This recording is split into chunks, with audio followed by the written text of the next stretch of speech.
All right, so we're going to start today with David Brainerd, but before we do, I think it's important for us to first sort of ask the question, why would we take 6 weeks to study the lives of different Christians? Why take time to look at biographical sketches of different believers, right? So there are lots of other things we could do today. We could simply be walking through a biblical text, which would certainly be worth our time. Why is it worth our time to think about missionaries? Why should we think about and study the lives of people in history? Clearly, you're here, hopefully for a reason. What do you hope to learn? What benefit is there in studying the lives of people? Why should we study the lives of those who have come before us? How did they faithfully face challenges? Yeah, right. When they endured hard things, what did they do? John and I were just talking. Most of the people we're going to cover, their lives are really difficult. David Brainerd's life is incredibly difficult, and a lot of these people endured great suffering, and so it's helpful for us and useful to consider what did they do, how did they endure during suffering, and even how did God use their suffering, the hard things in their life. What else? Take strategies they used and implement them in our workplaces, in our communities. Yeah, we learn from the wisdom of their life, right? We learn from what they did. We get to implement those things. Sometimes we have sort of modern bias in which we kind of think of ourselves as the only ones who've ever done this, and that we know better than everybody that's come before us. God has been working in the church long before any of us were around, and he'll be working, if the Lord tarries, long after all of us are gone. So it's useful for us to think about what has the Holy Spirit done through other faithful believers in years before us and past generations. We can learn from their faithfulness. What does it mean for me to share the gospel with the people that I work with? David Brainerd could teach us something about that. What else? What they had in common in their lives with what we have in common, the things that we might see as reasons to not. Yeah. We're going to see today with Brainerd. I would guess that most of us, if we experienced the things that Brainerd did, that we would have quit, that we would have probably picked a different vocation. And so learning, we all are going to come up with reasons why we shouldn't be obedient to the thing that God calls us to. And so seeing faithfulness, people who ran up against really hard things and yet endured in them, is helpful for us to say, okay, even if the Lord is calling me to something, that doesn't mean it's going to be easy, that he might call me to do something that is really, really difficult. What else? It encourages us in our struggles and motivates us to look for opportunities to serve the Lord Yeah. in a better way with the talents. Yeah. And we get to see the way they use their lives, especially a guy like Brainerd who had a short life. It encourages us to use what God has given us. One of the things we've not mentioned so far is that, and this will be true of everybody we talk about in this class, we get to learn from their failures.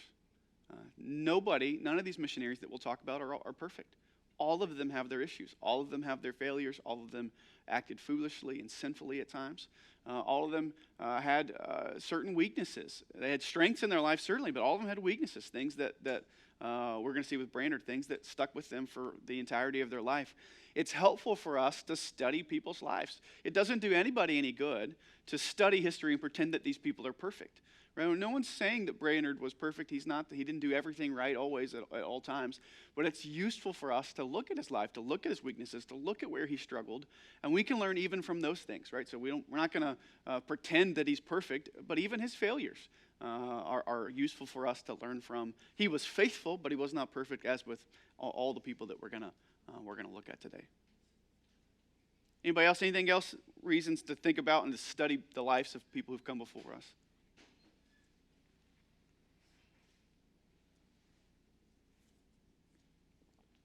Part of the reason we do this is much of what we experience now is a product of what has happened before, right? So the more we know about what has happened with those who have gone before us, the more we can understand why things are the way that they are. We'll talk about this with Brainerd in a little bit, of understanding even just the founding of our country and the religious sort of tenor of the early colonies. And Brainerd is caught up in some of that. Helps us to lead us to part of kind of where we are today. Why do we, especially as Baptists, care a lot about separation of church and state? It was the Baptist who, you can think your fellow Baptist, right? It was the Baptist who fought for separation of church and state. We'll talk about that a little bit, of why that is. So studying history, studying those who have come before us, helps us to not just better understand their time, but to better understand our time as well. Let's jump into Brainerd's life. I'm going to try to do an overview of his life, and then we'll try to zoom in on some specific highlights and struggles and impact, and then end with a sort of direct and indirect impact, a lasting legacy of Brainerd. And then I want you to think maybe some things I don't name, some things you think we can learn from Brainerd. As much as I can, I'm going to read to you from Brainerd's own words. Brainerd kept a diary. Anybody in here a diary keeper? Keep a journal, write regularly?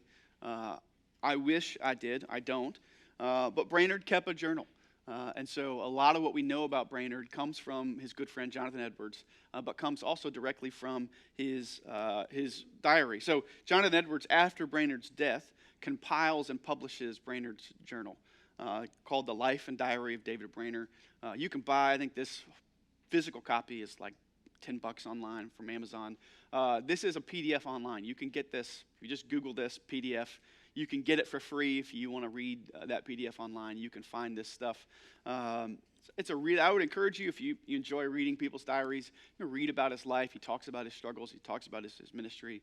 But I'm going to read to you excerpts from his own words as often as we can, so that we'll hear about David's life from David. So let's dive right in. David Brainerd was born April 20th, 1718, in Haddam, Connecticut. So 100 years before Buck Run was founded, David Brainerd was born in Haddam, Connecticut.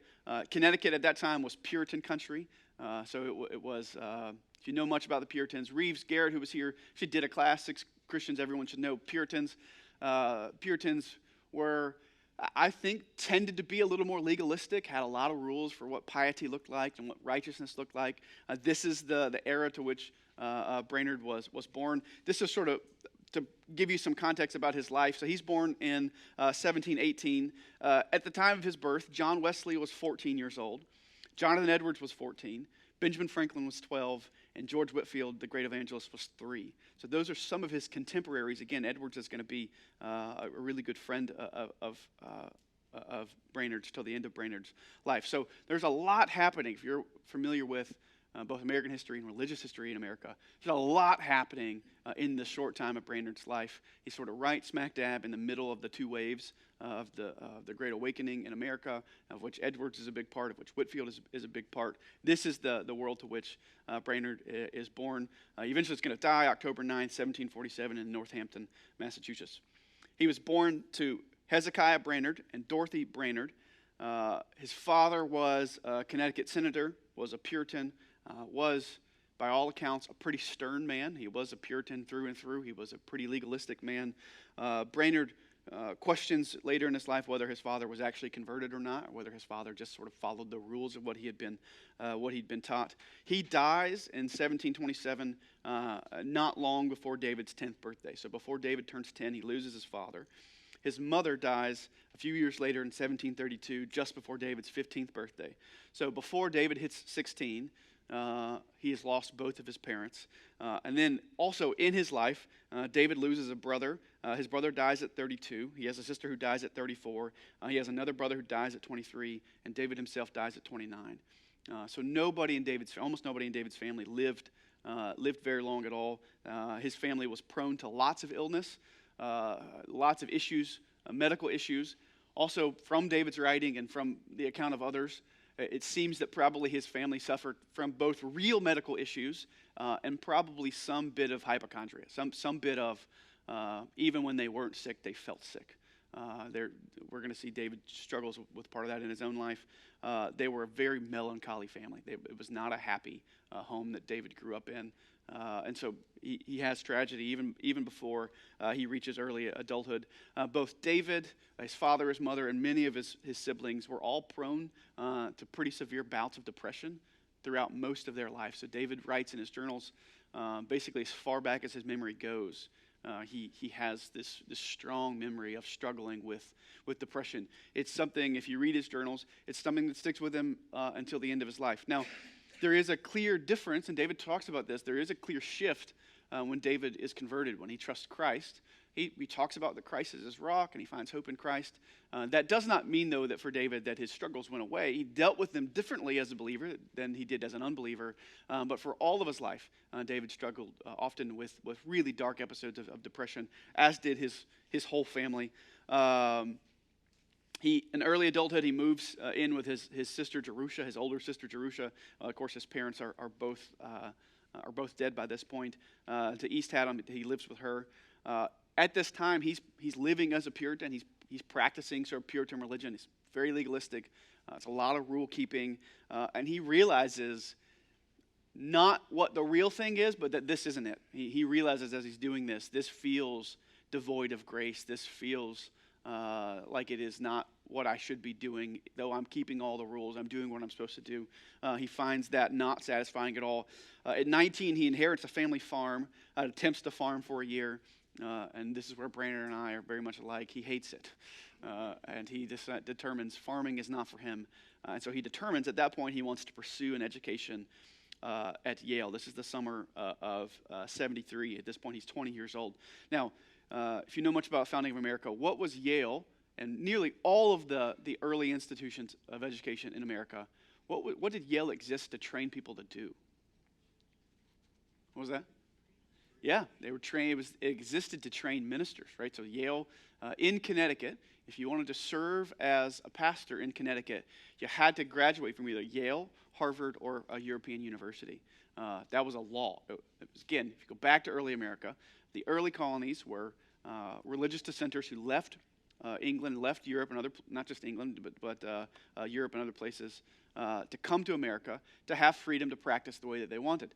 Now, what they did was in their territories, in their individual colonies, then set up governments that were based around what their particular religion was. So in Connecticut, that was the Puritans, mostly Presbyterians. In other places, I believe Rhode Island was Anglican, right? You had, as you moved to the colonies. So in Connecticut, if you wanted to pastor a church in Connecticut, you had to have a license from the government. And you could only get that if you had graduated from Yale, Harvard, or a European university. Now, again, who came along and said, hey, the government should have no right to tell me who I can and can't pastor. The government shouldn't force people to pay money to the church. The government shouldn't force people to be members of a particular church. The government should allow us to worship freely. Who was it that fought for that?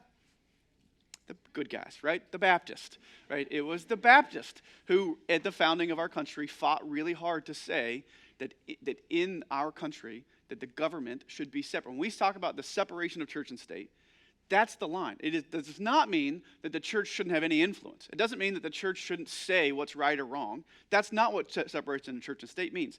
Separation of church and state means that the government has no say about what we do here. That the government can't come in here and say, okay, now you guys have to baptize infants. And we say, no, that's not what, or say, hey, you've got to do communion this many times, or hey, you can't have that guy as your pastor. That is what we mean by separation of church and state, that the government should not force people to participate in church and thus should have no say over what happens in the free worship of believers, that we ought to be able to do what we want. So it was the Baptists who, in lots of the colonies, were persecuted because it was the Baptists who were holding, at the time, illegal meetings because they were technically members of the Anglican Church. They were paying tithe to the Anglican Church or Lutheran or Presbyterian, whichever colony they were in.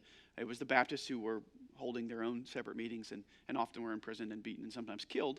And it was us who fought. Anybody been to Colonial Williamsburg before? Right? In Colonial Williamsburg, if you can go there. They have like a mock trial. Anybody been to the mock trial before? I went there, this was years ago. Elizabeth was not born. I went there years ago and got pulled out of the crowd to be the guy put on trial. And the trial was prosecuting a Baptist pastor who'd been preaching illegally.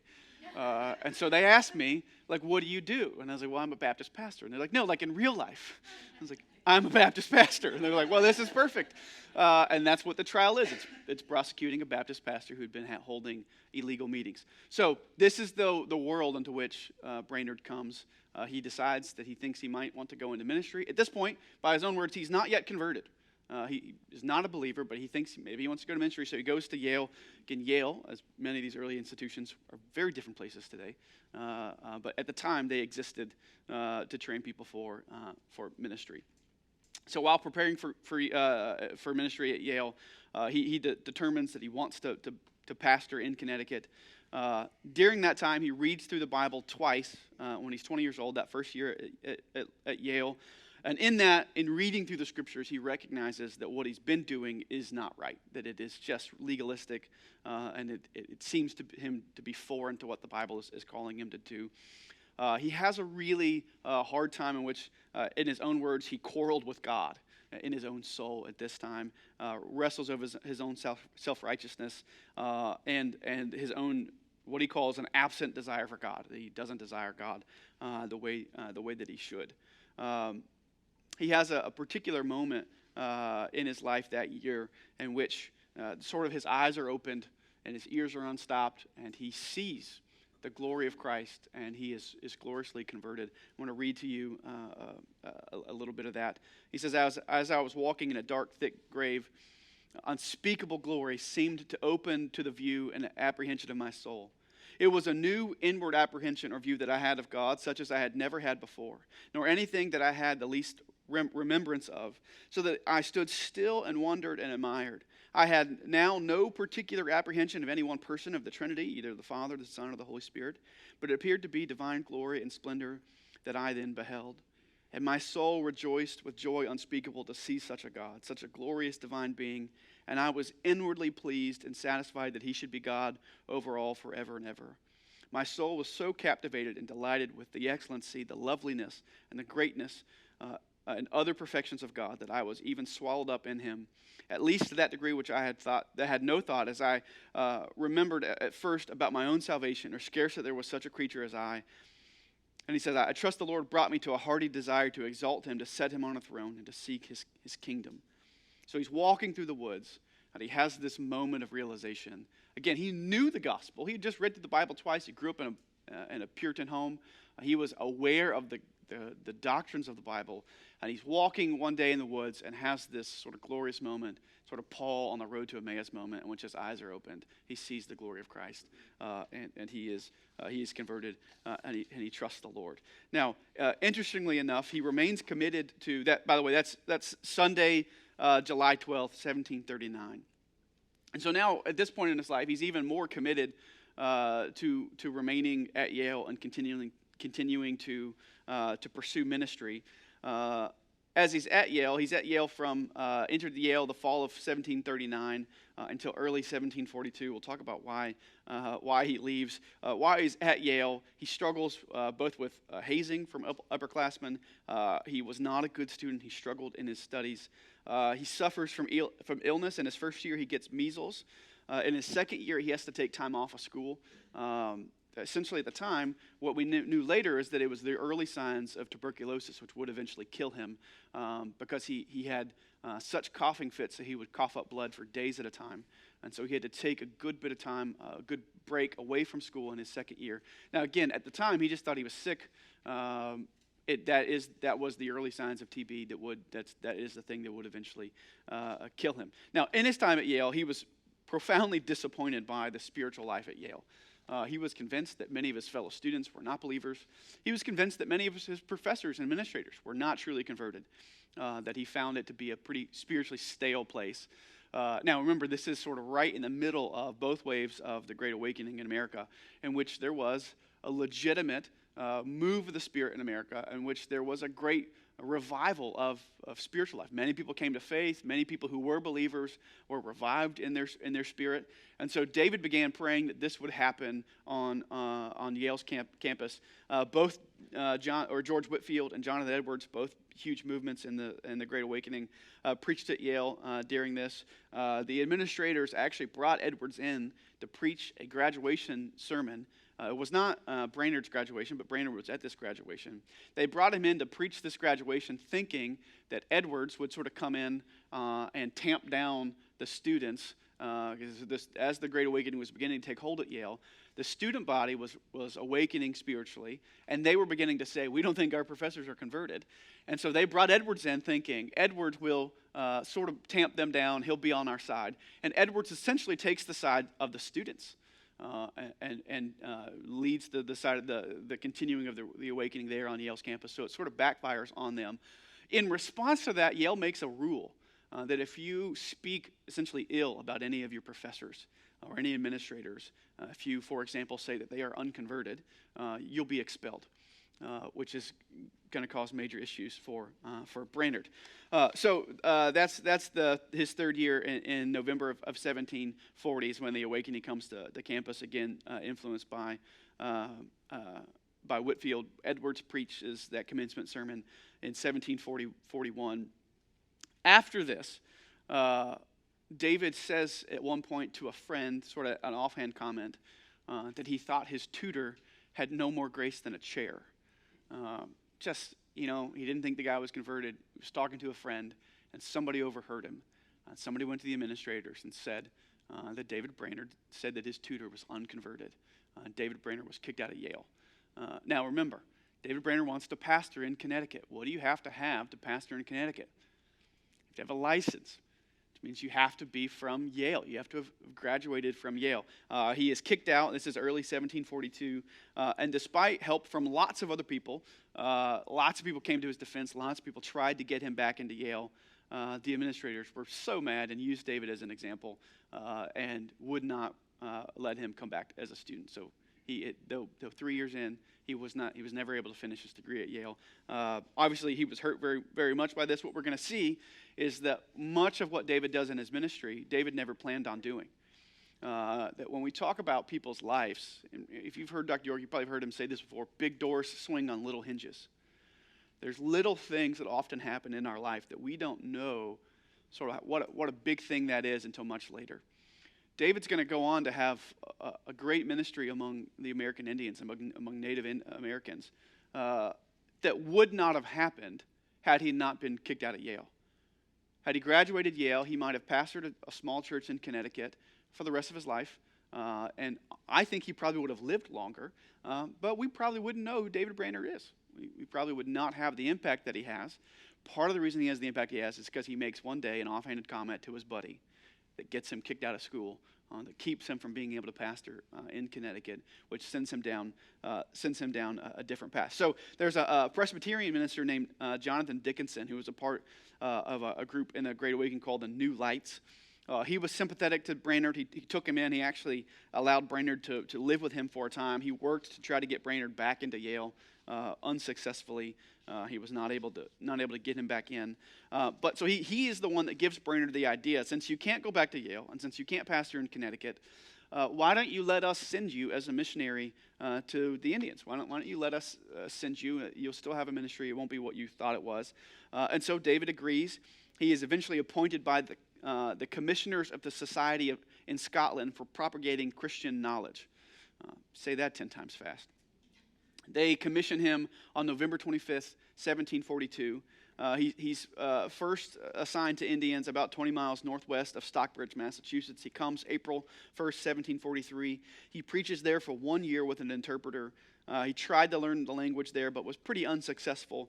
He did start a school, and he did some translation work for them, translating most of the Psalms. Had relatively few converts, had relatively, at least from our perspective, and a human perspective, was not very successful in that first year, struggled quite a bit in his first year there. After that year, he was reassigned to a group of Indians along the Delaware River in Pennsylvania. He left where he was on May 1st, 1744. He arrives at his new place on June 11th, 1744, and he preached there to the Indians at the Forks of Delaware for 1 year. And he had a lot better success there in New Jersey. Within his first year of preaching, their assembly grew to about 130 people. And then in 1746, that assembly of Christians that were moved to Cranberry in May 1746. They moved that they might have more land, that they might have a bigger plot to create their village. And Brainerd remained with these Indians, pastoring them, preaching among them, ultimately until he was too sick to stay among them. He leaves them for the winter. If you can imagine what it would be like sort of living in the wilderness for a guy who has TB, for a guy who was through most of his life already sickly. He leaves for the winter hoping to recuperate some to come back in the spring. He stayed at the home of Jonathan Dickinson for a bit in Elizabethtown. The goal, again, was to recuperate a bit and to get back to the Indians in the spring. He visits them in the March of 1744. Then he comes to his friend Jonathan Edwards' home in Northampton, Massachusetts, right after that visit. Aside from one short trip to Boston, after he comes to Edwards' home, he never leaves Edwards' home again. And then he dies in Edwards' home, October 9th, 1747. He was 29 years old, 5 months and 19 days. He had only been a believer for about 8 years and had only served as a missionary for about 4 years. And he dies at the age of 29 at the home of Edwards. Edwards' own daughter took care of him. She was 17, 18. They had developed a really close friendship. She took care of him in his last few days, and then eventually would die of TB about 4 or 5 months later. So Edwards had a great affection for Brainerd and lost his own daughter because he was willing to take Brainerd in and to care for him in his last days. Questions so far about Brainerd's life? I'm in no means a Brainerd expert, but I'll answer it if I can. All right, let's. You've seen sort of the overview of his life. Let's talk about some of the struggles that Brainerd endured. First is sickness. He suffered countless illnesses. He was in his life almost constantly sick. Again, he left school for a time because of TB and once because of measles. If you read his diaries, he endured physical pain nearly every day of his life. Can you imagine having TB, being a sick person anyway, and then having to ride on a horse, oftentimes for miles at a time, to the wilderness to minister to people? He was sick in his entire life. Again, he dies at the age of 29. He dies as still a young man.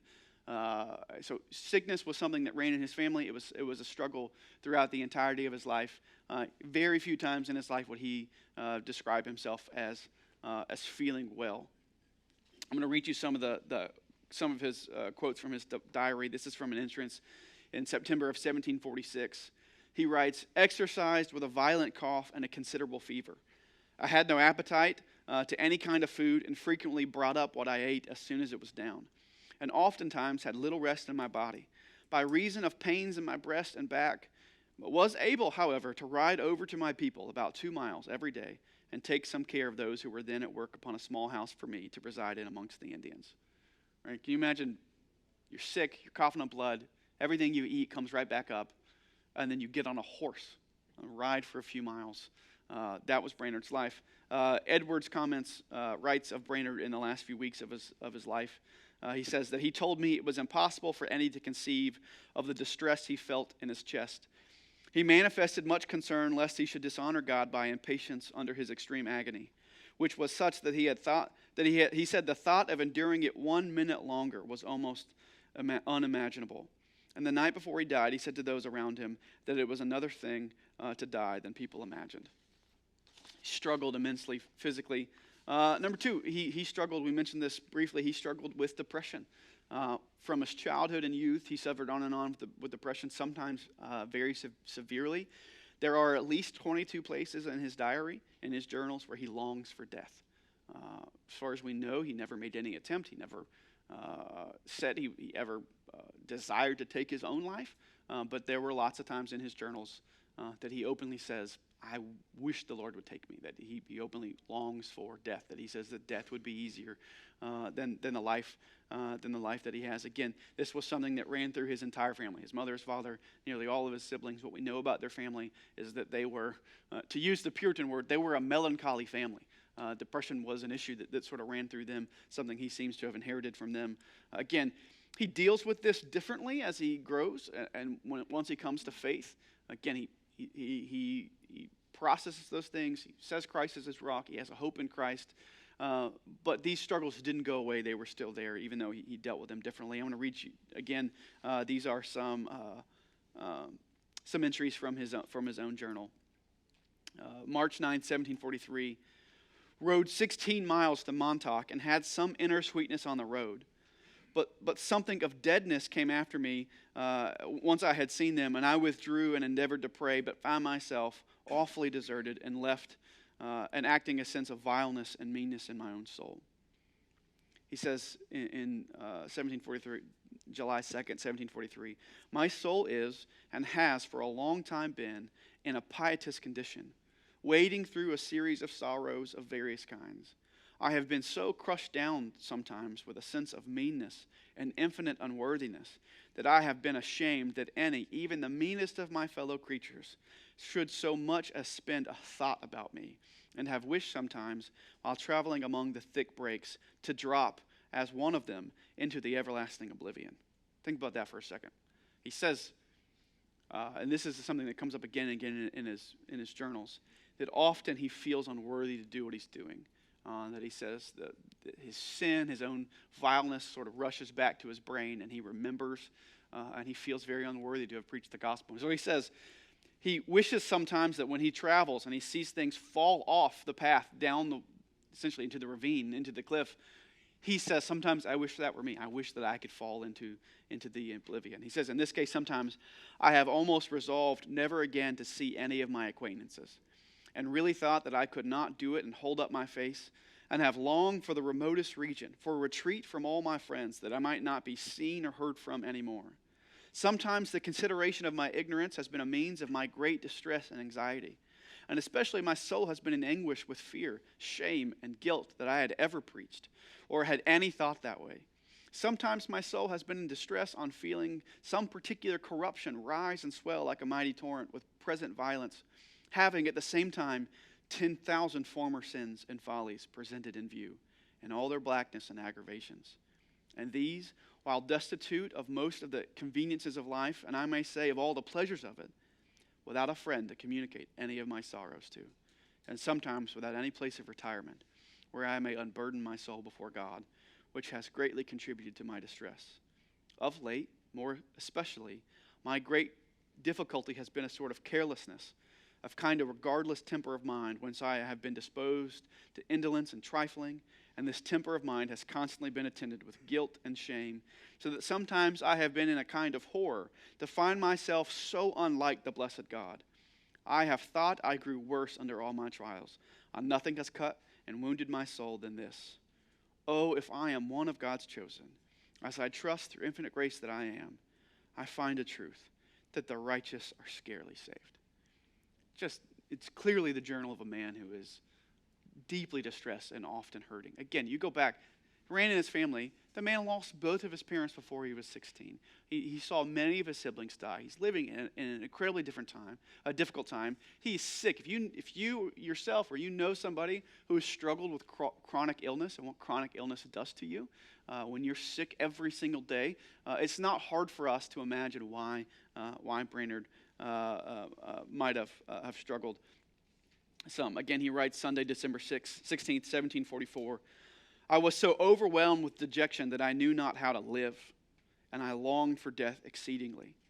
My soul was sunk in deep waters, and the odds were ready to drown me, and I was so much oppressed that my soul was in a kind of horror." We could keep reading these. This was a big part of his life. He does have days where that's not true. On Saturday, December 8th, 1744, he writes, "I have been uncommonly free this day from dejection, and from that distressing apprehension that I could do nothing." It's the fact that he has a good day where he doesn't think awful of himself is noteworthy. So he writes about it. He says, "I was unable to pray and to study with some comfort, and especially was assisted in writing on a divine subject. In the evening my soul rejoiced in God, and I blessed his name for shining on my soul. Oh, the sweet and blessed change I then felt when God brought me out of darkness and into his marvelous light." So again, he's not a guy who's trying to wallow in his sorrows, but they're there, and they're there for the entirety of his life, up until the end of his life. So he struggled with sickness, struggled with depression, struggled with loneliness. Again, he dies at 29. He dies single with no family. Due to his illness, his temperament, his ministry assignment, he was often alone, traveling alone by himself. Some have speculated that there was a bit of a love interest between him and Edward's daughter, also named Jerusha. He had a sister named Jerusha. This was Edward's daughter. Though they never married, there was never anything official. There is some evidence that they, this is not a Puritan word, that they had a crush on each other, that they liked each other, might explain why as a 17, 18-year-old young lady, she would care for Brainerd in the last days of his life, even though he was so sick, knowing that there was a good chance that if she cared for him, that she herself would get sick and might also die. That there is some evidence that they might have fancied each other. We don't know that. They never married. They never dated, which was not even really a thing at the time. So we don't know. But he dies unmarried. He dies with no kids. He dies at 29. You saw, even as we just read, he dies with very few friends. Edwards was a close friend to him, but he didn't live near Edwards. Through most of his ministry, most of his adult life, he was off in the bush. He was kind of off by himself and away from everybody. So imagine you're sick, you're struggling with sorrow and depression, you're in the wilderness, which makes your sickness harder. So he talks about often it was hard for him to be around fire and smoke because of what it did to his lungs. Now, again, think about you're living with the Native Americans. You're around a lot of fire, right? Even in homes, you have fireplaces. So he would have to step outside to get away from the smoke for a minute to catch his breath. But then often you're stepping out into the harsh cold for somebody who's already coughing up blood. What does that do? Well, that hurts you too. The poor guy can't go anywhere without hurting. And a lot of places he's struggling. He's always in pain. He doesn't speak the language. He might have an interpreter, but that interpreter probably does not speak great English. It's an incredibly lonely existence, and that was the majority of his adult life after he left Yale. So we can understand why he struggled some with loneliness. He writes in his journal, most of the talk I hear is either Highland Scots or Indian.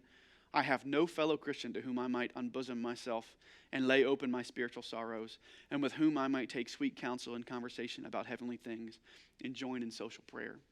I got nobody to talk to. I got nobody to unload my burdens on.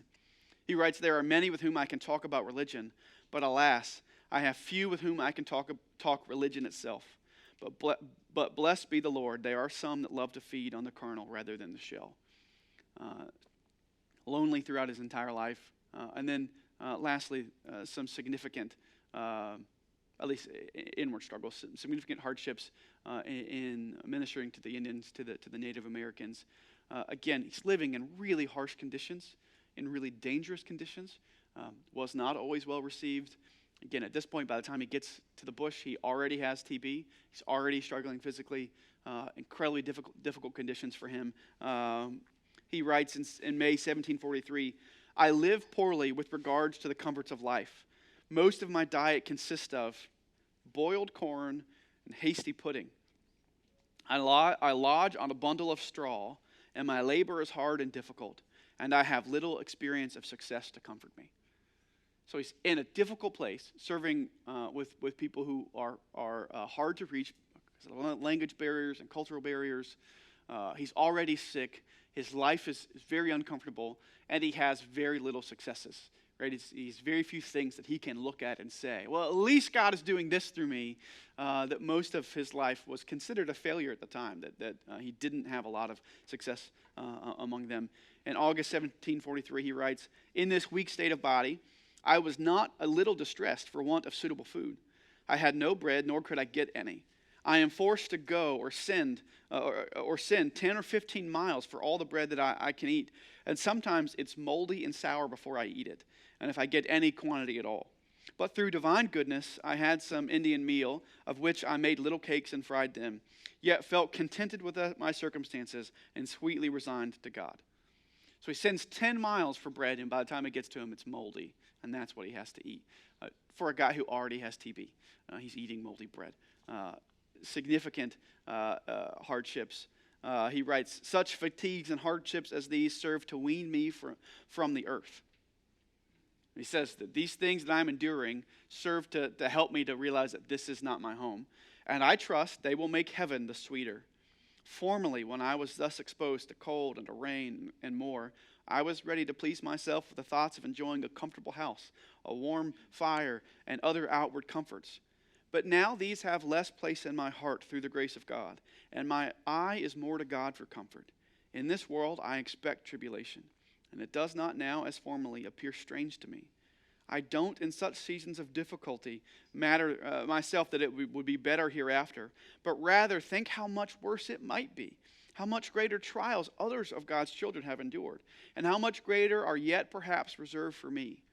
Blessed be God that he makes this comfort for me under my sharpest trials, and scarce ever lets these thoughts be attended with terror or melancholy, but they are attended frequently with great joy.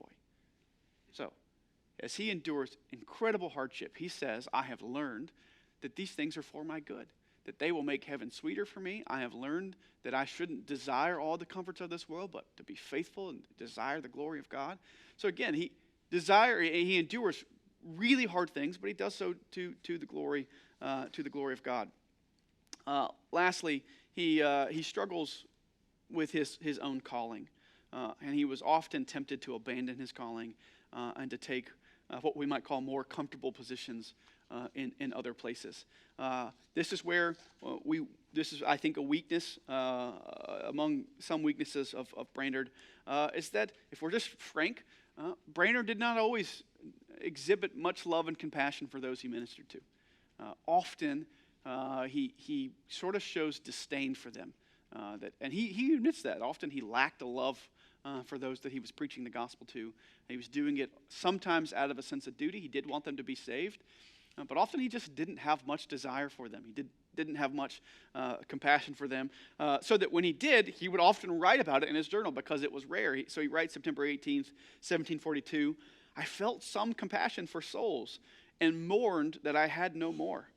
I felt much more kindness, meekness, gentleness, and love towards all mankind than ever. In December 26, 1742, he said, I felt much sweetness and tenderness in prayer. Especially my whole soul seemed to love my worst enemies, and was able to pray for those that are strangers and enemies to God with a great degree of softness and fervor. Tuesday, July 2nd, 1745, he said, I felt my heart drawn out after God in prayer, and almost all the forenoon, especially while riding, and in the evening could not help crying to God for these poor Indians.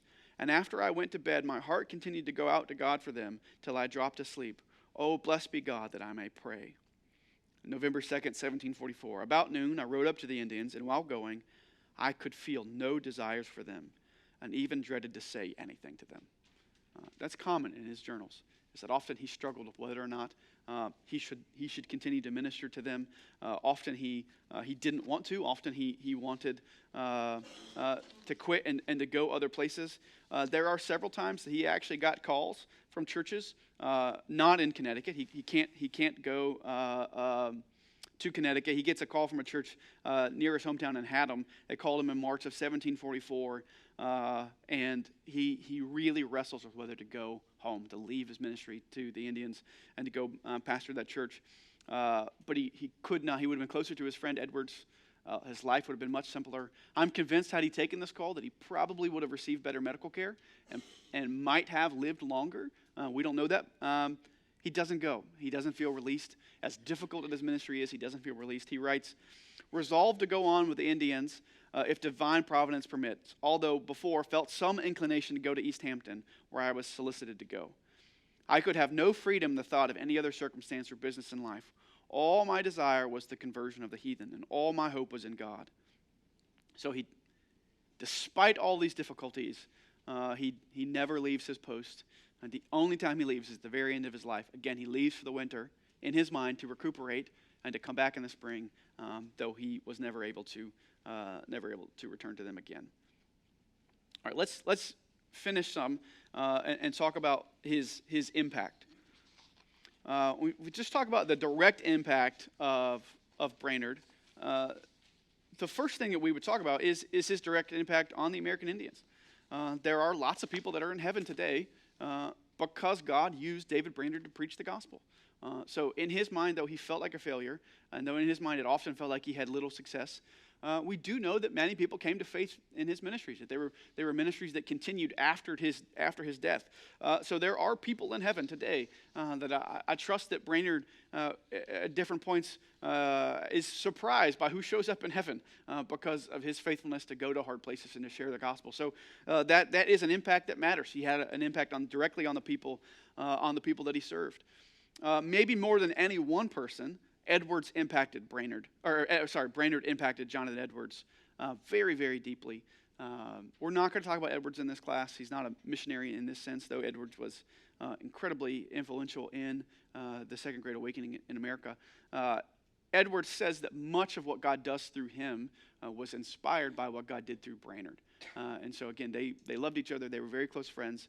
Edwards writes of Brainerd, I would conclude my observations on the merciful circumstances of Brainerd's death without acknowledging with thankfulness the gracious dispensation of providence to me and to my family, and so ordering that he should be cast hither to my house in his last sickness, and that he should die here, so that we had an opportunity for much acquaintance and conversation with him, and to show him kindness in such circumstances, and to see his dying behavior, to hear his dying speeches, to receive his dying counsels, and to have the benefit of his dying prayers. So he finds a lot of inspiration. God uses Brainerd in Edward's life to really inspire him and to do great things through him.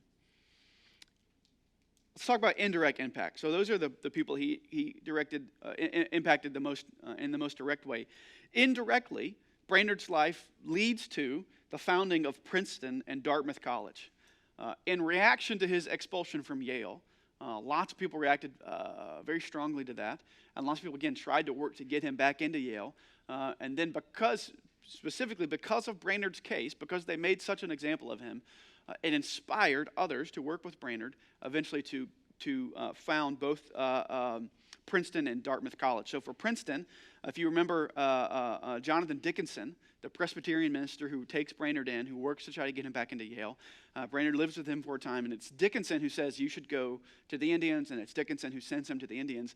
While Brainerd is in his home, Dickinson, with the help of another man, founds Princeton College. Anybody know who the other founder of Princeton College is? It's a well-known name in American history. Aaron Burr. Jonathan Dickinson and Aaron Burr, sir, together found Princeton College. They meet in Dickinson's home, and do you know who the first student of Princeton College is? David Brainerd.